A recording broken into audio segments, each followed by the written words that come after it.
ఓం మహాగణాధిపతయే నమ. ఓం గురుభ్యో నమ. ఓం శ్రీమాత్రే నమ. పరమేశ్వర స్వరూపమైనటువంటి జ్యోతిష, వాస్తు మరియు ఇతర అనేకమైనటువంటి శాస్త్రములను మనకు అందించినటువంటి మహర్షులకి నమస్కారం.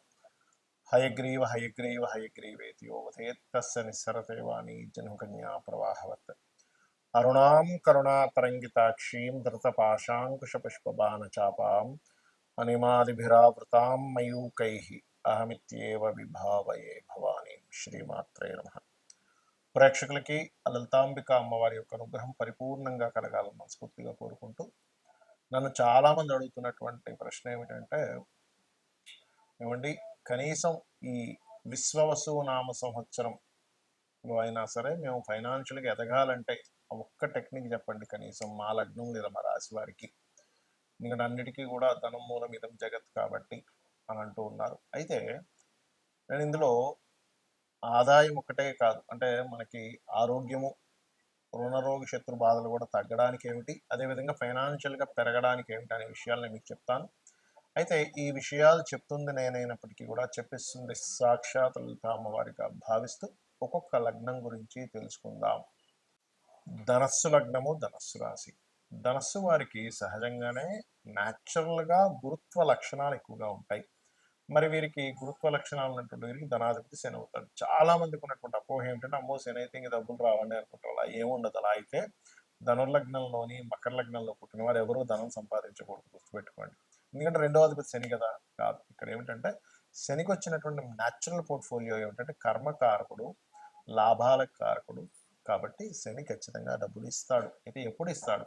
ఏ గ్రహమైన ఏ లగ్నంలో జన్మించినా మీకు ధనాధిపతి ఎంత స్ట్రెంత్గా ఉన్నాడు, పాపగ్రహాలతో కలిసి ఉన్నాడా, శుభగ్రహాలతో కలిసి ఉన్నాడా, ఆయన పోర్ట్ఫోలియోస్ ఎలా వచ్చాయి, ఏ గ్రహాలతో వీక్షిస్తున్నాడు, పిఏసి అంటారు, ప్లేస్మెంట్ ఎక్స్పెక్ట్ కంజంక్షన్ బట్టి ఉంటుంది.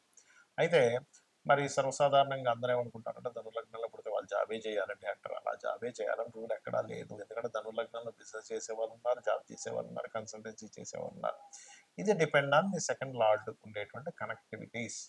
ఎందుకంటే ఒక డాక్టర్ కొడుకు డాక్టరే అవ్వాలి అని అందరూ అనుకుంటుంటారు, కానీ ఒకసారి ఇంజనీర్ అవుతాడు, లేదా ఆర్టిస్ట్ అవుతాడు. ఎందుకు? అసలు డాక్టర్ చదివిన వ్యక్తి కూడా డాక్టర్ అవ్వాలని రూల్ లేదు. ఒక్కోసారి డాక్టర్ చదివి యాక్టర్లు అయిన వాళ్ళు చాలా మంది ఉన్నారు. అంటే ఏమిటి? చదువు వేరు, ధన సంపాదన వేరు. ఇది గుర్తుపెట్టుకోండి. అయితే ఇక్కడ రెండవ అధిపతి ముఖ్యంగా మీకు పాపగ్రహాలతో ఎక్కువగా మీకు కుజుడితో కానీ కేతువుతో కానీ కనెక్ట్ అయినప్పుడు రెండవ అధిపతి పాడవుతాడు. ఎవరైనా మీకు జన్మజాతకంలో కుజకేతువులతో ఉన్నా, నీచబడి ఉన్నా, ఆ రెండవ అధిపతి స్ట్రెంత్ పెంచుకోవడం కోసం ఆ గ్రహాలు కలిసిన వారికి దానాలు ఇవ్వండి. ఒకటి. రెండవది, మీ ధనుర్లగ్నం వారికి ప్రధానంగా ధన సంబంధించిన విషయంలో యాక్టివ్ అవ్వాలంటే పూర్వజన్మ కర్మ తగ్గాలి.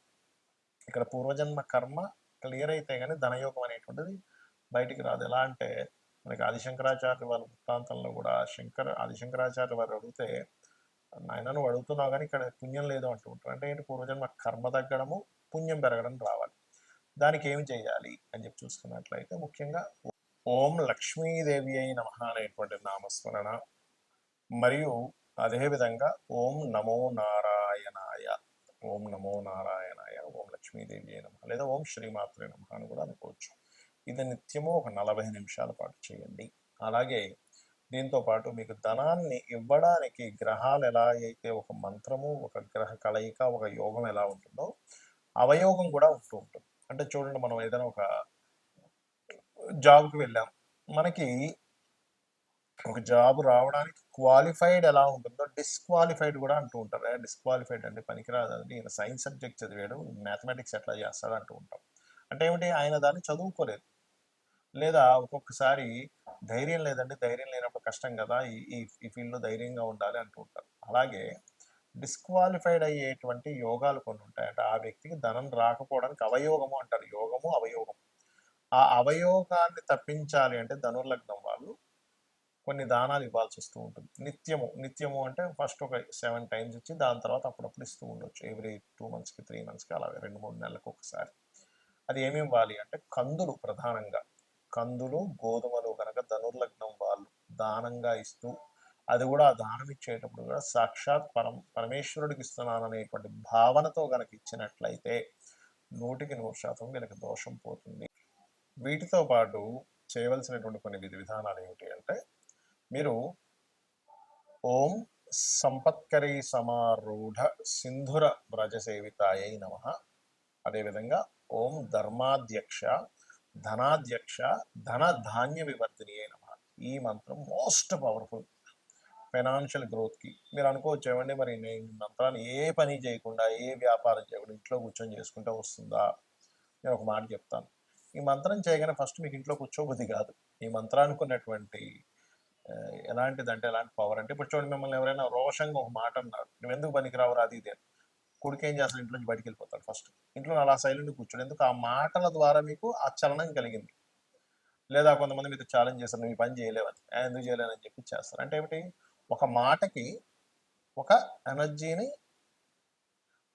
ఒక ఉద్రేకం వచ్చేలాగో, ఒక కోపం వచ్చేలాగో, ఒక పట్టుదల వచ్చేలాగా ఎలా ఉంటుందో, కొన్ని అక్షరాలకి, అందులో ముఖ్యంగా లలితా సహస్రనామాల్లో చూడడానికి నామంలాగా అనిపించేటువంటి దానికి మీ ఆలోచన విధానంలో ఇంట్లో కూర్చొని ఎవరు గుర్తుపెట్టుకోండి. నేనేం చేయాలి, ఏ తపన, నేను ఎట్లా ఏ బిజినెస్ చేస్తే బాగుంటుంది, ఏ వ్యాపారం చేస్తే బాగుంటుంది అనేటువంటి ఒక చక్కటి ఆలోచన మీకు ఇచ్చేలా చేసి రైట్ రూట్లోకి వెళ్ళేలాగా చేస్తుంది ఆ మంత్రం. అప్పుడేంటి, సరే నేను పలానా కోర్స్ చేయాలి, ఇవాళ రేపు డిమాండ్ దీనికి ఉంది కాబట్టి చేస్తాను అనే దాంట్లో చెప్తుంది. అలాగే మరొక విషయం ఏంటంటే, ఎప్పుడు కూడా ఇప్పుడు నేను చెప్పినటువంటి సాధన ఒక ఎత్తు అయితే, మీ పర్సనల్ చార్ట్లో ఏ మహాదశ నడుస్తుంది, ఆ మహాదశ ఎటువంటి రూపంలో ధనయోగాన్ని ఇస్తుంది అనేది మీ పర్సనల్ చార్ట్లో చూసుకోవాలి. అదేవిధంగా మీ ధనాధిపతి ఎవరు, అసలు మేషం నుంచి మీనం వరకు 12 రకాలుగా ఉంటుంది. మేషానికి శుక్రుడు అయితే, మిథున వృషభానికి మన మిథున రాశి అధిపతి అయినటువంటి బుధుడు అవుతాడు, మిథునానికి చంద్రుడు అవుతాడు, కర్కాటకానికి రవి అవుతాడు ధనాధిపతి. ఆ ధనాధిపతి ఒకరైతే ఆ ధనాన్ని యాక్టివ్ చేసేవాళ్ళు, డియాక్టివ్ చేసేవాళ్ళు పర్సనల్ చార్ట్ పరంగా వేరువేరుగా ఉంటాయి. బట్ ఒకటే గుర్తుపెట్టుకోండి, మీరు మీ జాతకం ఎలాగున్నా కూడా నేను ఇందాక చెప్పినటువంటి ఆ 2 మంత్రాలు అద్భుతమైన ఫలితాలు ఇస్తాయి. ఇక రెండో విషయం, మీకు దగ్గరలో గోశాల కనుక ఉన్నట్లయితే, అందులోని ముఖ్యంగా దేశీవాలి గోవులు ఉన్నట్లయితే అక్కడికి వెళ్ళి చక్కగా తేనె పూసినటువంటి చపాతీలు, అంటే చపాతీలు ఎక్కడ కూడా నూనెలో వేయకుండా, నూనె పోసి కాల్చకుండా 3 చపాతీలు తీసుకుని దాన్ని చక్కగా భక్తి శ్రద్ధలతో, నిజంగా అమ్మవారికి నా స్వయంగా నా చేతితో తినిపిస్తున్నాను అనేటువంటి భావనతో గోవు తినిపించండి. తినిపించేటప్పుడు నేను ఇందాక చెప్పినటువంటి మంత్రాన్ని ఓం సంపత్కరీ సమారూఢ సింధుర వ్రజసేవితాయ నమః. ఇంకొంతమందికి బాగా గొడవలు ఉంటాయి, అంటే సంపాదన అంటేనే అసలు అదో పెద్ద యుద్ధంలాగా అలా ఉంటుంది. అలాంటి వారు చేయవలసింది ఏమిటంటే, అది ఎవరికి ఉంటుందంటే సర్వసాధారణంగా కుజుల్లో శని కానీ శనిలో కుజుడు కానీ నడిచేటప్పుడు, పర్టికులర్గా కుజమహర్దశలు నడుస్తూ కుజమహర్దశ కుజుడు పాడైనప్పుడు, శని మహర్దశలు నడుస్తూ శని బాగా పాడైనప్పుడు ఏమవుతుందంటే, అసలు రోజు గడవడమే ఒక పెద్ద యుద్ధంలా ఉంటుంది. అమ్మో ఎలాగండి అసలు బాబా ఈ మంత్ రెంట్ ఎట్లా కట్టాలి, ఈ మంత్ ఈఎంఐ ఎలా కట్టాలి, ఈ మంత్ పిల్లలకి ఫీజులు ఎలా కట్టాలి, ఈ మంత్ అసలు రేషన్ తెచ్చుకున్నది ఎలాగనేటువంటి ఒక భయంకరమైన సిచ్యువేషన్స్లో కొంతమంది ఉంటారు. అలాంటి వారికి అద్భుతమైన మంత్రం ఏంటి అంటే, ఓం నవవిద్రుమ బింబశ్రీ న్యక్కారి రతనచ్చదాయై నమః. ఇది అద్భుతంగా పనిచేస్తుంది, కానీ నమ్మకంగా చేయాలి.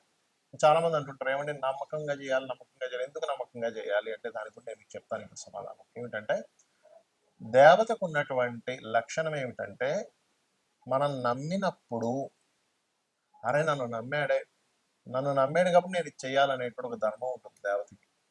కాబట్టి నమ్మినందుకు నమ్మిన వారిని చేసేటువంటి ధర్మం దేవతకు ఉంటుంది. మనుషులు కూడా నమ్మకపోవచ్చు, మనం నమ్మినా వాడు నన్ను నమ్మితే ఏంటి నమ్మకపోతే ఏంటి అనేటువంటి లక్షణాలు కొంతమందికి ఉండొచ్చు. అందరూ అలా ఉంటారని అనట్లేదు. ధర్మంగా ఉండేవారు చూడండి, అయ్యో నన్ను నమ్మారండి, నేను ఈ పని చేయాలంటుంటాం. మరి దేవతకి ఎలా ఉంటుంది, నమ్మి మనం చేసినందుకు. కాబట్టి నమ్మి మనం చేస్తే ఆ ఫలితం వేరుగా ఉంటుంది. ఇంకోటి ఏంటంటే, దేవతను ఎప్పుడు కూడా ఒక తల్లిగానో తండ్రిగానో భావనతో చేసినప్పుడు ఏమవుతుందంటే, తల్లికి తండ్రికి ఉన్నటువంటి గొప్ప లక్షణం ఏంటంటే, వాళ్ళు మనకేదో చేస్తారు కాబట్టి చేయరు. అందులో ముఖ్యంగా తల్లి ఏంటంటే, నేను చెయ్యాలి, నా కొడుకు కాబట్టి నేను చేయాలనే భావనతో చేస్తుంది. కాబట్టి దేవతకి ఉన్నటువంటి లక్షణమే అది.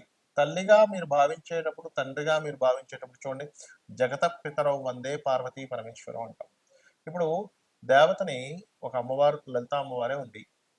అమ్మ జగన్మాత నువ్వే నా తల్లివి అనేటువంటి తల్లి భావనతో ఎలా అయితే చేస్తామో, తల్లికి పొద్దునే లేగానే అమ్మ ఏమైంది నీకు ఎలా ఉంది, నీవు మరి టాబ్లెట్ వేసుకున్నావా, తిన్నావా, లేకపోతే కొని తీసుకురానా అని అడుగుతూ ఉంటాం. అలాగే ఒక దేవత దగ్గర ఉన్నప్పుడు మీరు నిజంగా తల్లే ఉంది అక్కడ అనేటువంటి భావనతో మీరు ఎప్పుడైతే చేస్తారో, సొంత పుత్రుడికి తల్లి చూడండి ఎంత చేసి పెడుతుంది. పొద్దున్నే లేచిపోతుంది, వాడి కోసం టిఫిన్ బాక్స్ అంటుంది, లేకపోతే వాడికి ఏదైనా అయితే కంగారు పడిపోతుంది. వాడు ఆలస్యంగా ఇంటికొస్తే, అయ్యో! ఇంకా రాలేదేమిటని ఒకటే కంగారు పడిపోతుంది తల్లి. అంటే ఏమిటి ఆ మాతృభావంతో మీరెప్పుడైతే అమ్మవారిని చూసారో, తండ్రి భావంతో ఎప్పుడైతే ఆ యొక్క పరమేశ్వరుడినో, విష్ణువునో మీరు ఆరాధించేటువంటి మహాగణపతిని ఎవరైతే చూసారో, ఖచ్చితంగా 100% మీకు ఆ దేవత తల్లిగాను, ఆ పరమేశ్వరుడు తండ్రిగాను మిమ్మల్ని కంటికి రెప్పలా కాపాడుకుంటారు. ఇందులో చాలామందికి ఏమనిపిస్తుందంటే, అయ్యో! ఏమిటండి రోజు పూజలు చేస్తున్నాము, కానీ మాకు ఇలా చిన్న ఈ సంఘటన జరిగింది, ఆ సంఘటన జరిగింది అంటూ ఉంటారు. ఇక్కడేంటంటే పెద్ద సంఘటన జరగాల్సింది అక్కడికి ఆగిపోయింది. ఇంకొంతమంది అయ్యో! ఆయన ఎన్నో పూజలు చేసేవారు, అసలు పుసుక్కుమని 50 ఏళ్ళకే చనిపోయారు అంటుంటారు. అంటే ఏమిటి? ఇంక ఈ లోకంతో నీకు సంబంధం లేదు, నా లోకాలకు వచ్చి తీసుకెళ్ళిపోతాడు. అది మనకు తెలీదు. మనకు ఉండేటువంటి బుద్ధికి మన అజ్ఞానానికి అర్థం కాదది. అర్థం గాక అయ్యో! పూజలు చేయని వాళ్ళేమో ఓ 80 సంవత్సరాలు బతికారు, చేసే వ్యక్తి ఏమో 60 సంవత్సరాలు బతికారు అని ఏవేవో పిచ్చి లెక్కలేసుకొని ఉంటాం. మనకు తెలీదు. ఒక జీవుడు జన్మించాడంటే, ఆ యొక్క జీవుడు ఆ పర్టిక్యులర్ కర్మ అనుభవించడానికి, ఆ పర్టిక్యులర్ పని కోసం భూమి మీదకొస్తాడు. అది అయిపోగానే ఆ జీవుడు ఇంకో లోకాలకో, ఇంకో దేహంలోకి వెళ్ళిపోతారు. అది సంబంధం లేదు. కాబట్టి ఇటువంటి విషయాలు మీరు శాస్త్ర సంబంధంగా చాలా విషయాలు చర్చించగా తెలుస్తూ ఉంటాయి. కాబట్టి మీకు ధనయోగం పరిపూర్ణంగా ఈ విశ్వవసు నామ సంవత్సరంలో కలగాలని మనస్ఫూర్తిగా కోరుకుంటూ శ్రీమాత్రే నమః.